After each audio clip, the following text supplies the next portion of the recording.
À l'heure où le gouvernement annonce qu'il souhaite tripler la part du vélo dans les déplacements quotidiens, Brest Métropole poursuit ses efforts dans ce domaine. Elle vient de mettre à jour sa carte Brest à vélo et depuis 2013 ne compte plus les aménagements. 90 km supplémentaires de pistes cyclables, des zones 30 étendues, la réalisation de consignes à vélo et autres.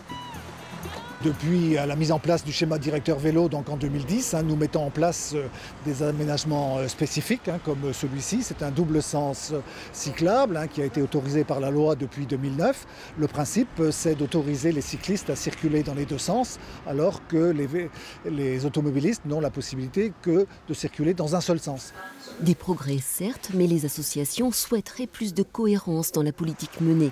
Elles pointent du doigt des pistes cyclables qui s'arrêtent sans raison apparente, surtout à proximité des ponts et du tramway, et plaident pour un meilleur maillage. C'est vrai qu'ici, on s'aperçoit qu'en sortant pourtant d'un équipement public et d'un équipement avec des jeunes qui auraient envie de faire du vélo, on se retrouve avec une absence de pistes cyclables, une absence d'aménagement quel qu'il soit, ne serait-ce qu'une signalétique, il n'y a pas assez d'espace pour tout le monde. Donc il va falloir réduire cette place de l'automobile, ne serait-ce qu'un peu en fait, puisqu'elle est déjà assez énorme.